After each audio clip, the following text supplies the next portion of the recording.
Kakauwi ko lang mga chong. Kanina pag alis ko doon ko lang napansin na nakatusok pala dito sa rear tire natin. Ayan, as you can see, napakalaki na itong isang to. Tapos eto, meron tayong libreng screw. Tsaka yung pagkakatusok niya gitnang gitna. Ito sa medyo gilid naman to. Pero bukod dyan, meron pa yang nakatusok na maliit. Nasaan yun? Ito wala to, bato lang yan. Ito meron pa dito eh. Ayan, oh. Pero ewan ko kung tagusan yan. Tapos ito, parang pako naman to na nakatusok gitnang gitna din. Naibiyahe ko pa to ng malayo kanina. Hindi ko napansin na may nakatusok pala. Kanina ko lang nakita nung pag-alis ko. Balik kakauwi ko lang din.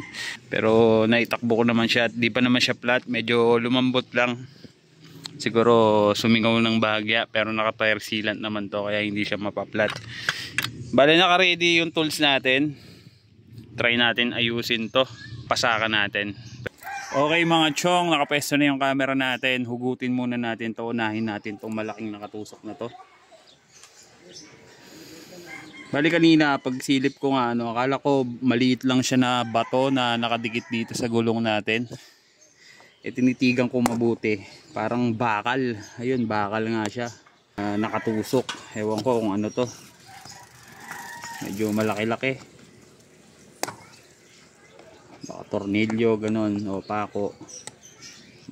Malalaman natin yan pag nahugot na natin.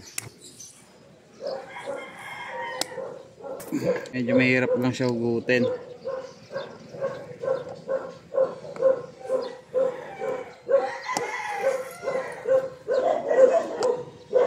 Pako mga chong, pako siya na hindi ko alam kung anong klaseng pako to. Mga D4 ata to.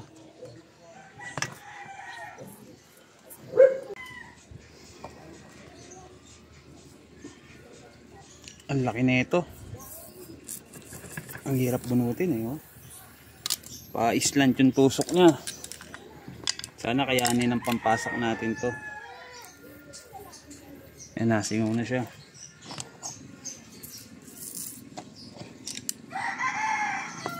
Hugutin na natin. Medyo mahirap siya hugutin ha. Nakaliko pa. Talagang pambutas ata ng gulong ko.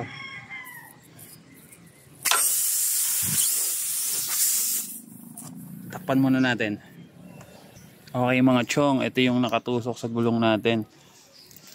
Ito. Pako. Ayan o. Kung di ako nagkakamali, D4 to. O D3. Mga ganon. Ayan o, malaking pako siya. So, pasakan na natin to.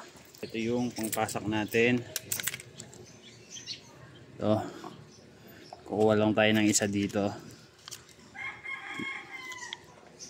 Tapos, ipasok natin dito. Yan. Ganito lang mga chong. Tapos, tusok lang natin dito. Hugutin muna natin tong pinangbara natin. Yan, pagkahugot natin on, pasak natin to. Ikot-ikot lang natin. Yan. Baon lang natin. Pagka nabaon na natin, hugutin na natin.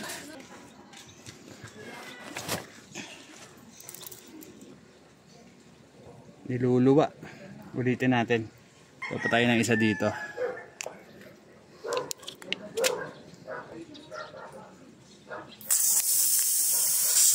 Isa pa. Yan. Malaki rin kasi yung butas. Sobrang laki.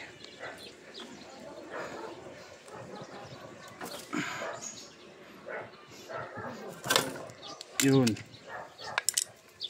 Okay na mga chong, napasakan na natin tong isa. Yan ang itsura niya. Tatanggalin natin tong sobra. Okay mga chong, meron tayong blade dito. Tanggalin na natin tong sobrang pasak. Malagkit. Okay. Tanggalan natin. Ikot lang natin para yung tire sealant pumunta sa part na yan.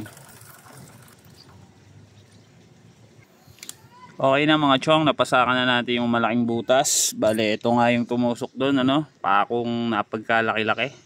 Ito naman tayo mga chong sa pangalawang tumusok.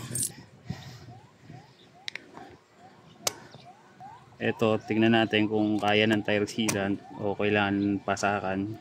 Wala namang problema kung kailangan siyang pasakan. May mga extra pampasak pa naman tayo. Nakaliko na pala.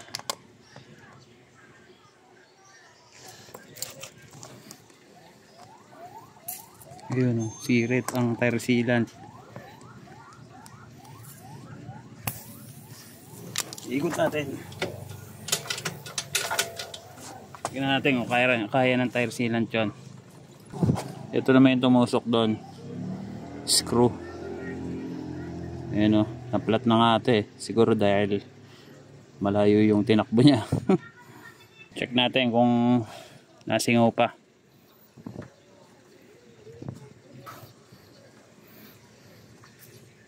Ayun, nasingaw. Kung kailangan pasakan pa mga chong. Tundutin na natin. Kuha ulit tayo dito.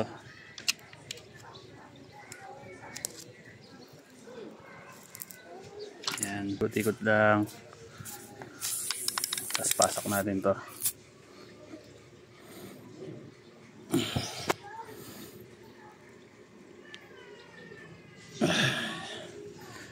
Yan. Lagkit. Tira lang tayo ng kaperaso, tapos hugutin na natin. Ganun lang. Okay na. Lagkit nyo. Sticky. Ito naman tayo mga chong. Itong maliit na to. Siguro naman to, kaya na ng tire sealant to. Tanggalin na rin natin para sigurado. Yun o.